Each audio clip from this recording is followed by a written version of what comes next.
This story is titled, Family Called Me a Loser After I Helped Them with Their Debt. And they told me, we don't need you anymore. So I canceled the surprise and showed them what they had lost. Hi everyone. Before we dive in, a quick favor. If you enjoy content like this, please hit the subscribe button. It's free, supports the channel, and makes sure you never miss out on amazing videos. All right, let's get started. All right, folks, so I don't usually share stuff like this, but my life's been a bit of a mess lately, and I need to let it out somewhere. Maybe I just need to vent, or maybe I'm hoping someone out there has some advice. Either way, here we go. This one's a bit wild. So I guess I should start from the top. This all began on what I thought was going to be a normal Thursday night. You know, the kind where you're exhausted from work and just want to chill. I'd barely kicked off my shoes, reheated some leftover lasagna, and was about to settle in when my phone started buzzing. I glanced at the screen and saw it was Mom. Now, Mom's not the type to call just to chat. Usually, it's about something important, like once every few months when the cable box doesn't work, or she forgot how to access her email. So, yeah, seeing her name pop up was kind of odd. I picked up, and the first thing I hear is her crying. "Elliot, we need you," she managed to get out. Her voice sounded like she'd been crying for hours. "Please, can you come over now?" I didn't even stop to ask why.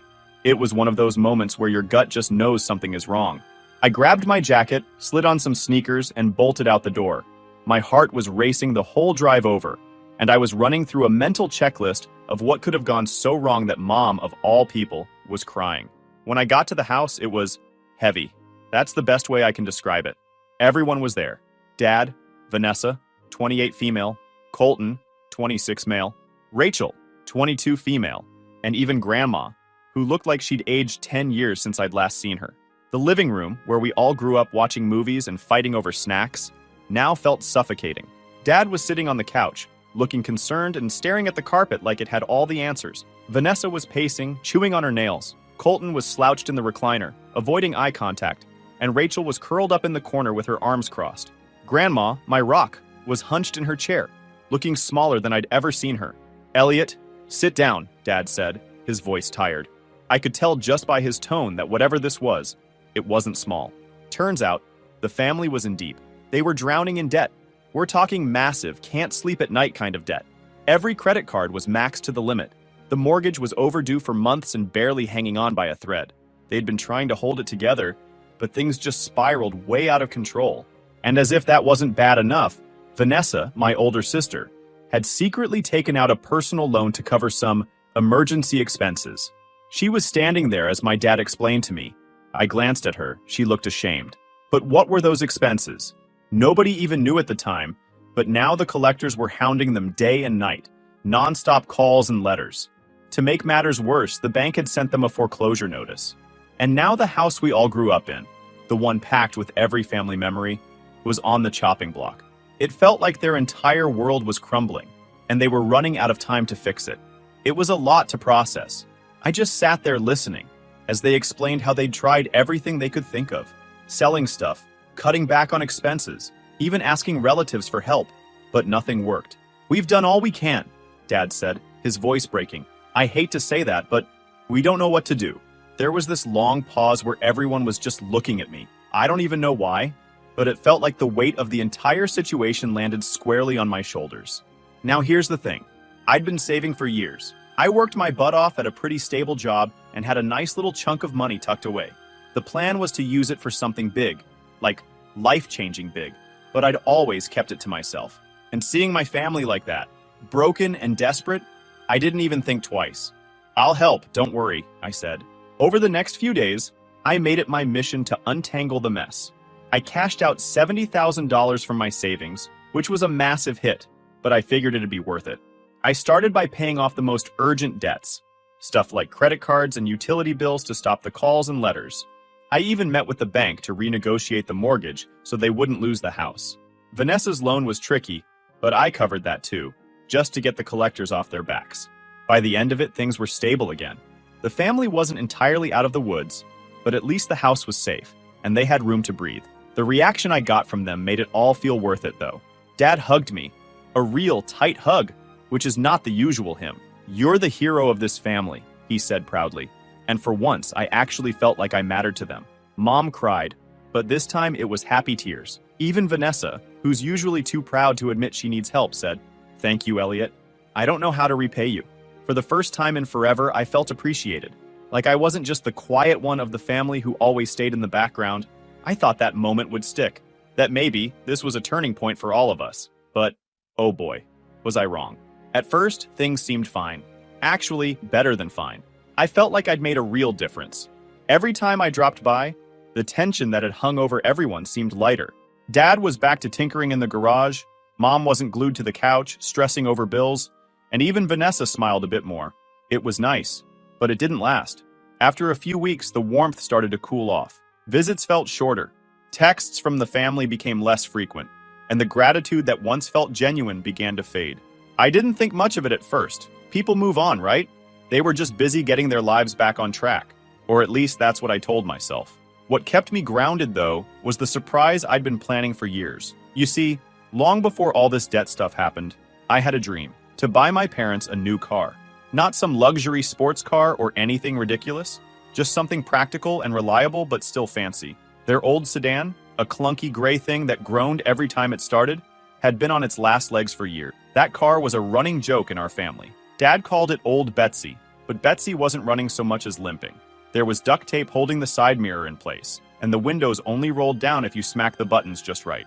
I can't even count the number of times it broke down in the middle of nowhere, so I'd been saving for a replacement. It wasn't just about the car itself, it was about giving them something they didn't have to stress over. A way to say, "You've done enough for us.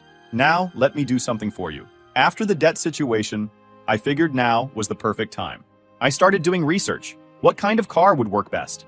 Something spacious enough for family trips, but modern enough to make them feel proud driving it.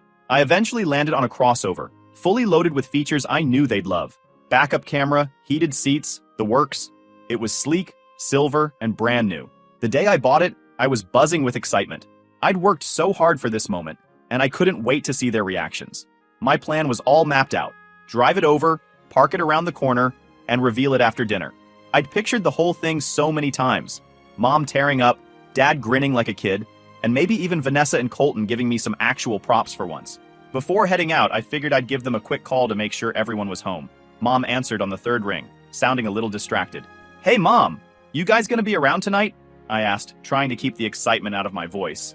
Yeah, I think so. Why? What's up?" she replied, like she was half listening. "Just thought I'd swing by, hang out, you know," I said, playing it cool. "Okay, see you later then," she said, before hanging up abruptly. No follow-up, no questions, just nothing. It felt a bit weird, but I brushed it off. Maybe she was just busy. The drive over was something else. I had the car cleaned, polished, and looking like a dream. Every time I hit a stoplight, I'd catch someone glancing at it, and I couldn't help but feel a little smug. I mean, this was a big deal. It wasn't just a car. It was a symbol of all my hard work, my sacrifices, everything I'd pushed through to get here. When I pulled up to the house, I slowed down, making sure no one peeked out the windows. I parked just a little down the street, far enough away to keep it a surprise, but close enough to be ready for the big reveal later. Walking up to the door, I felt like a kid on Christmas morning. But the moment I stepped inside, that excitement started to fizzle. The vibe? Office really off. "Hey everyone," I said, trying to sound cheerful. Mom mumbled a, "Hi." Dad grunted. The siblings were nowhere to be seen, but I could hear Colton's music thumping from his room upstairs, and Vanessa was on her phone in the dining room, scrolling unfazed. "Everything okay?" I asked, standing awkwardly in the doorway. "Yeah, fine," Mom said, eyes still glued to the screen. It didn't feel fine, but I didn't address it. I wasn't going to let the weird mood ruin the night. "I thought we could all have dinner together tonight," I said, trying to sound upbeat. "I've got something important I want to share with you guys after dinner." Vanessa rolled her eyes, still not looking up from her phone. "Is it going to take long? I have plans later." Colton yelled something unintelligible from upstairs, and Rachel, who must have been home because her shoes were by the door, didn't even bother coming out of her room. Dad sighed, closing the fridge. "Fine, let's just get it over with." I wanted to turn around and leave right then, since the vibe felt off. But I'd already parked the car, already imagined how this night was supposed to go. So, I stayed. We finally sat down for dinner, but it was painfully quiet. I tried to kick things off by thanking them for coming together. Before I could even start explaining my surprise, Colton came downstairs, chewing a piece of bread. "Can I borrow your car tomorrow?" he asked, cutting me off. "Mine's acting up again." I hesitated.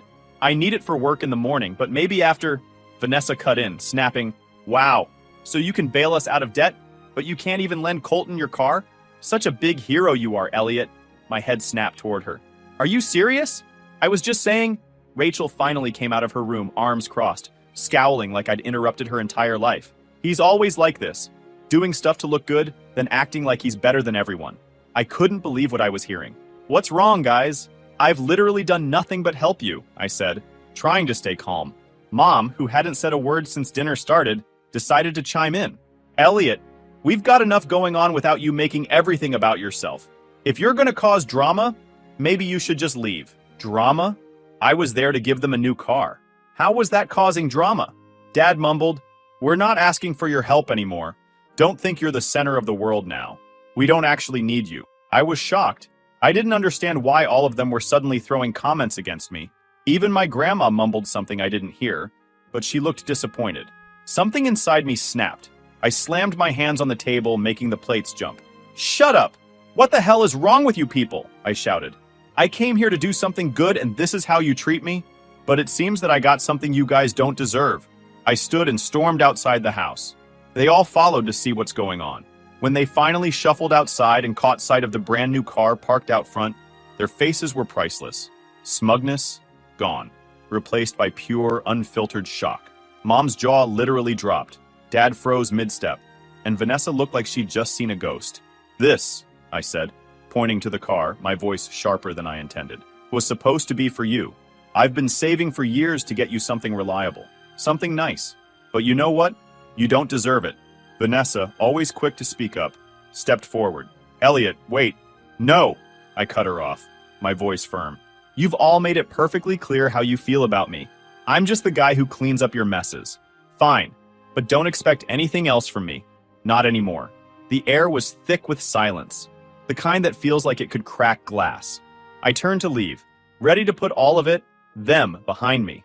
But then, out of nowhere, Grandma shuffled outside, clutching her purse I hadn't noticed before. "What are you doing, Grandma?"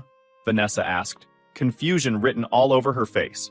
Grandma straightened her back and looked Vanessa dead in the eye. "I'm going with Elliot," she said, her voice steady and calm, like she'd already made up her mind ages ago. The family erupted into chaos. Mom almost fainted. Dad tried to hold her, and Vanessa launched into a barrage of questions. "What do you mean you're going with Elliot? You can't just leave." But Grandma wasn't fazed. She turned to me, her eyes full of determination. "You've always been the only one with a good head on your shoulders, Elliot. I'm done with their nonsense." She walked over, opened the passenger door, and climbed into the car like she belonged there. I didn't even have time to process it. I just got in the driver's seat, started the engine, and pulled away. I didn't look back. The drive with my grandma next to me after all I planned for was awkward. For a good while, the car was silent, except for the hum of the engine. I was still replaying everything that had just happened when Grandma broke the quiet. "Elliot," she said softly, her tone serious in a way I wasn't used to, "there's something I need to tell you, and you might want to pull over for this." Her words hung in the air like a challenge. I glanced at her, trying to read her face, but she just stared straight ahead, calm as ever. I didn't pull over. I wasn't in the mood for another disappointment. I was already fuming from how the night had gone. I tightened my grip on the steering wheel and kept driving. "Whatever it is, just say it," I muttered. She sighed, shaking her head. "Stubborn, just like your grandfather." That got my attention. She rarely talked about Grandpa.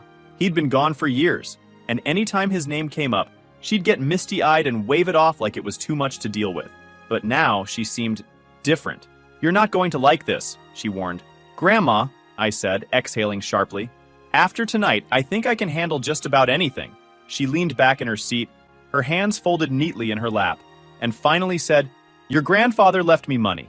A lot of it when he passed. More than you could imagine.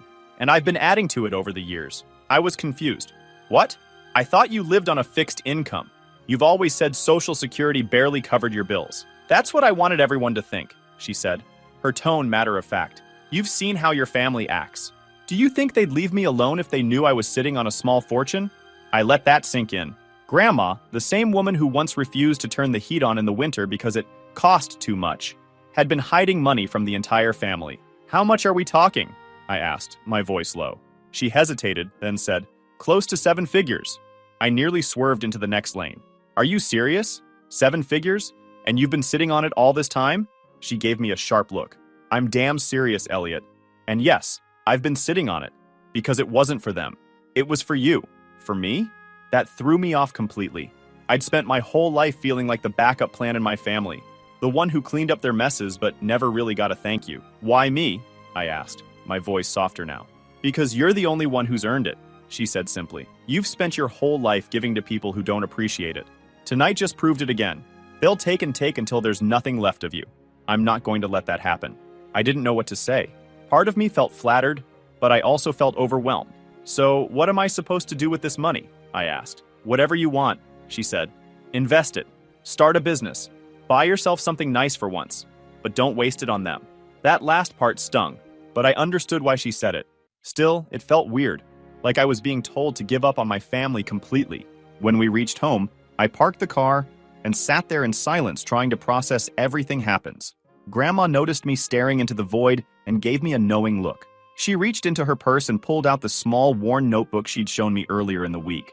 Its frayed edges and faded cover looked almost out of place in her perfectly steady hands. Elliot, she said gently, handing it to me. You've got this now. Everything you need is right here. You don't need their approval. And I glanced down at the notebook, its pages filled with meticulous handwriting, account numbers, investment notes, and contacts for lawyers. It was real, tangible proof that Grandma wasn't just talking when she said she trusted me. I flipped through the notebook, my stomach twisting with each page. It was real. Bank accounts, stocks, bonds, things I didn't even understand. Grandma, I don't know if I can do this, I said quietly. I mean, this is a lot. She placed a hand on my shoulder, her grip surprisingly firm. You can do it, Elliot. You're smarter than you think. Just promise me one thing. What? Don't spend it on people who don't deserve it like your family. I know you have a kind heart, but you've seen how they treat you. They'll take and take until there's nothing left. This is for you, your future, your peace of mind, not theirs. Her words stayed with me for the rest of the evening. Then she got out and went inside the house, while I stood there, staring at the car, the shiny, brand new crossover that was supposed to be a gift. Now it just felt like a giant reminder of how badly the night had gone. I woke up the next day to find my phone blowing up. A flood of messages from my family had come in overnight. Mom had sent 3 long texts about how I'd embarrassed her. Vanessa posted a cryptic status on Facebook about some people needing to grow up, which was clearly aimed at me. Colton's was the worst. Just 2 words. You're selfish. Grandma noticed my expression. Let me guess, she said, sitting across from me with her coffee. They're blaming you for everything? Pretty much, I said, tossing my phone onto the table. Apparently, I'm the bad guy now. She sipped her coffee, unbothered. Let them sulk. They'll get over it eventually. But as the day went on, the calls started. First Mom, then Vanessa. Even Dad tried. I didn't answer any of them, but it was clear they weren't going to let this go. By the afternoon, they were leaving voicemails, each one angrier than the last. So you think you're too good for us now? Mom's voice crackled through one message. After everything we've been through as a family, this is how you treat us? I felt like screaming. How was I the bad guy? I'd done everything I could to help them. And the one time I stood up for myself, they acted like I'd betrayed them. Later that evening, Vanessa showed abruptly at my house. I opened the door and found her standing there. Can we talk? She asked, not waiting for an answer before stepping inside. What do you want? I asked, crossing my arms. She didn't mince words. You need to apologize. To all of us. I laughed, more out of disbelief than humor. For what? For trying to help? For buying a car for people who don't even care? For walking out on your family, she snapped. You think you're above us now just because you have some savings? Well, guess what, Elliot? Money doesn't make you a good person. I felt the anger bubbling up again. But before I could say anything, Grandma cut in. Vanessa, she said, her voice sharp. You have no right to be here, let alone demand anything from Elliot. You've spent years taking advantage of his kindness, and now you're upset because he's finally standing up for himself? Vanessa looked stunned. Grandma, that's not... Save it, Grandma said, standing up. I've had enough of your nonsense. Get out of this house and don't come back until you've learned how to treat people with respect. Vanessa's face turned red, but she didn't argue. She just stormed out, slamming the door behind her. I stood there, still reeling. Grandma, you didn't have to do that. Yes, I did, she said, sitting back down. It's time they learn they can't treat you like this. For the first time in years, I felt like someone was truly in my corner. The day after I decided to ignore their calls, The messages started piling up even more. At first, it was the same cycle. Mom's guilt trips, Vanessa's passive-aggressive jabs, Colton whining about his car, and Dad trying to act like the neutral peacemaker. He tried to call multiple times, but I ignored it. But then the tone shifted. They weren't just upset, they were angry. "Elliot, you're acting ridiculous," Mom texted. "We're family. We've been through so much together, and now you're just walking away like we mean nothing to you?" I ignored it, or at least I tried to, but it was getting harder to keep my cool. Every notification felt like a reminder of how deeply they didn't understand me. Grandma, on the other hand, was the picture of calm. She noticed me pacing around the kitchen, phone in hand, and raised an eyebrow. "Still letting them get to you, huh?" "They're relentless," I said, slamming my phone onto the counter. She sipped her coffee, unfazed. "Let them be. They'll scream and cry and throw tantrums, but eventually they'll realize they can't control you anymore." But they didn't give up, and came the night where everything in my life turned upside down. That night, Grandma and I decided to get out for a bit. We ended up at a small cafe where she insisted on treating me to coffee and pie, saying we both needed a break. For a while, we just sat there, talking and laughing. It was a rare moment of peace, away from all the family drama. But when we got back home, the driveway was full. Vanessa's car, Colton's truck, and my parents' sedan were all parked there, taking up every available space. My stomach dropped. "They really don't know when to quit," Grandma muttered, shaking her head. The second we stepped inside, the tension hit like a wall, and the ambush began. "This has gone far enough," Dad said, standing in the middle of the living room like he was about to deliver a verdict. "We're taking Grandma home." I set my keys on the counter, trying to keep my composure. "She's not going anywhere, Dad." She made her decision. Mom stepped forward, her face tight with frustration. "She's confused, Elliot. She's old. She doesn't know what's best for her anymore." Before I could respond, Vanessa pulled out a piece of paper and waved it in my face dramatically. "This is a power of attorney form. We've already spoken to a lawyer. If Grandma's not in her right mind, we're taking control of her finances and decisions." That was it. I clenched my fists, my voice low and sharp. "You're not taking anything from her." Grandma stepped forward, her voice clear and unwavering. "You think I don't know what you're up to?" she said, her voice loud and clear. "I've been dealing with your nonsense for decades. Let me tell you something. You're not taking control of anything. I've already spoken to my lawyer, and everything I have is going to Elliot. Every last penny. There's nothing you can do about it." The room exploded. Vanessa started yelling about fairness. Colton accused Grandma of being manipulated. Even Mom and Dad looked stunned, like they couldn't believe she'd gone behind their backs. But the chaos stopped cold when Vanessa shouted, "If you don't give us what we deserve, I'm going to tell Elliot the truth about his perfect little childhood." Everyone froze. I turned to look at her, my heart racing. "What are you talking about?" I demanded. "Vanessa, don't," Dad said, his voice low and warning. "Why not?" Vanessa snapped. "He deserves to know." "Deserves to know what?" I asked, my voice louder now. Vanessa crossed her arms, glaring at Dad. "You're not his biological father, are you? Mom had an affair before he was born, and you just decided to raise him like it never happened." I couldn't believe what I was heeding. My chest tightened, and for a moment, it felt like the room was spinning. "That's enough!" Dad roared, his face red. "No, it's not enough," I said, my voice shaking. "Is it true?" Dad hesitated, his eyes darting to Mom, who was now crying silently. Finally, he nodded. "Yes, it's true. But it doesn't change anything. I raised you. You're my son." I stumbled back, trying to process everything. My entire identity felt like it had been ripped out from under me. "You lied to me," I said, my voice barely above a whisper. "We didn't want to hurt you," Mom sobbed. "We thought we were doing the right thing." I shook my head, stepping forward toward the living room. "You didn't do it for me. You did it because it was easier for you." Vanessa looked smug, but Grandma wasn't having it. She stepped beside me, her hand on my arm. "You don't owe them anything, Elliot," she said firmly. "Not after what they've done." I nodded, taking a deep breath before turning to the group. "You've all crossed every line, and I'm done. Get out of my house, all of you." Mom gasped. "Elliot, wait, don't—" "No." I cut her off, my voice steady but cold. "You lied to me, manipulated me, and now you're trying to control Grandma. You don't get to stay here and throw your guilt trips around. Leave, now!" For a moment, they all stood frozen, their shock almost comical. Vanessa recovered first, her smugness replaced by indignation. "You can't just throw us out like this!" "Watch me," I replied, crossing my arms. "The door's that way." Dad stepped forward, looking like he wanted to argue, but Grandma raised her hand. "Don't bother, Robert. He's right. You all need to go." With a few muttered protests and some glares thrown my way, they started gathering their things and shuffling out. Dad paused at the door. Elliot, don't do this. Don't let this tear us apart. I stared at him down. You already did that when you lied to me.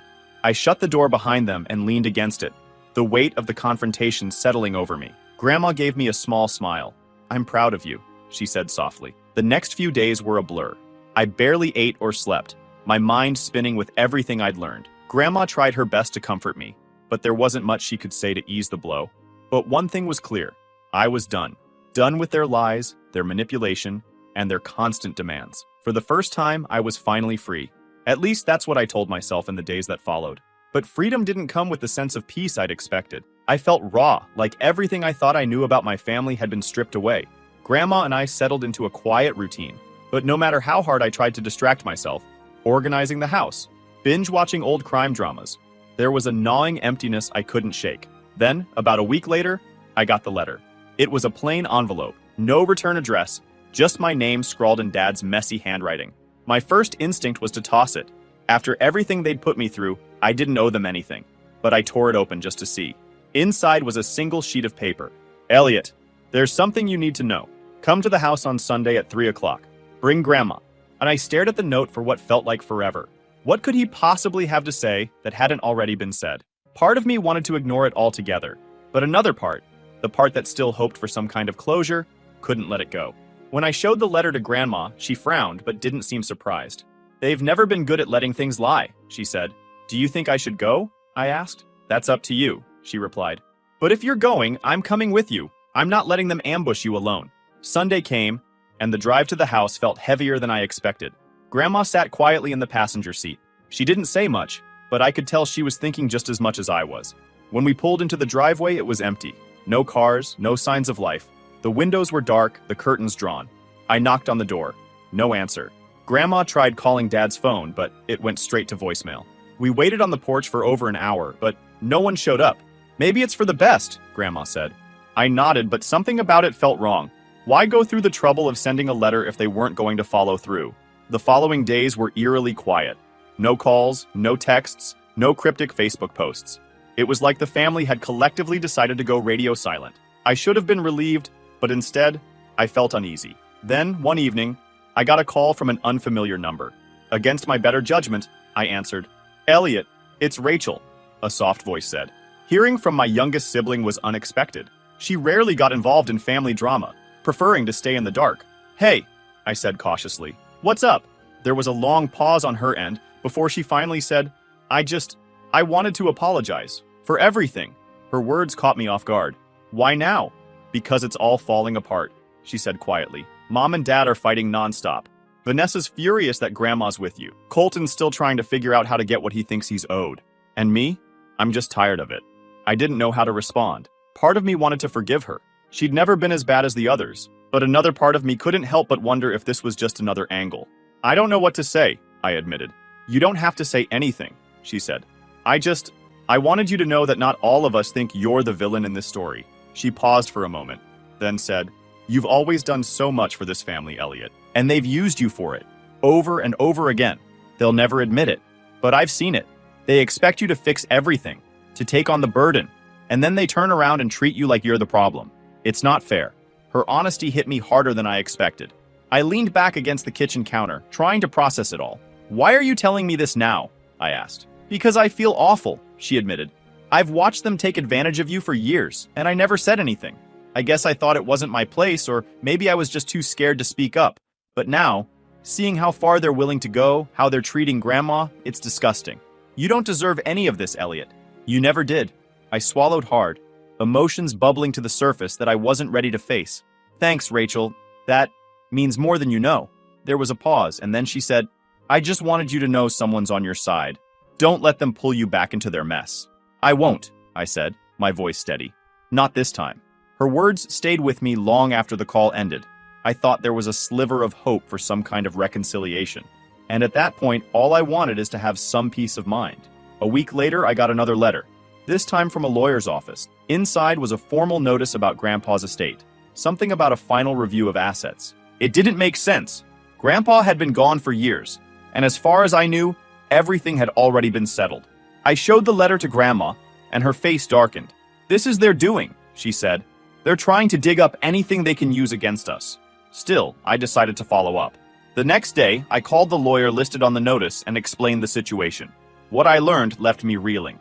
Apparently, Grandpa had left a secondary trust fund, something separate from the money Grandma had been managing. It wasn't a massive amount, but it was significant enough to cause a stir.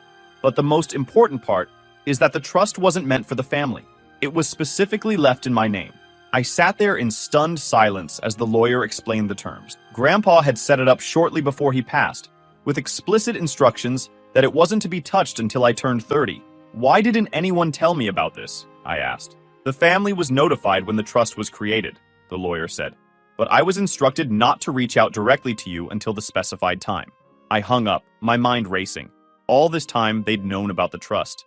They'd known that Grandpa had left something just for me, and they'd kept it a secret.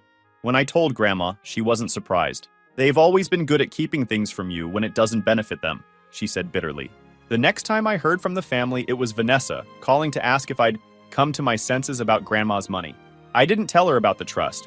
I wasn't ready to deal with that fallout yet. Instead, I told her exactly what I'd been holding in since this all started. You know what, Vanessa? I'm done. Done with the lies, the manipulation, and the constant guilt trips. You want to keep living in this toxic cycle? Fine. But I'm not playing along anymore. She didn't take it well. You're seriously choosing Grandma over the rest of us? No, I said firmly. I'm choosing myself. And for the first time, I truly meant it. I'm finally starting to make plans for my future. Real plans. The kind I've always put off because I was too busy cleaning up everyone else's messes. I'm meeting with Grandma's lawyer, sorting out the details of her estate, and researching ways to invest the trust fund. The family's messages are slowing down, trickling in less and less until, eventually, they stop altogether. It's not the closure I pictured, but honestly, it's enough. Grandma's still here with me, her wit and wisdom keeping me steady through everything. One evening, as we sit on the porch, she looks over at me and says, "You've got a good head on your shoulders, Elliot. Don't let them take that from you." I'm definitely feeling lighter than I have in years. And that's me, venting in here as I'm finally moving forward. Thank you everyone for sticking until the very end.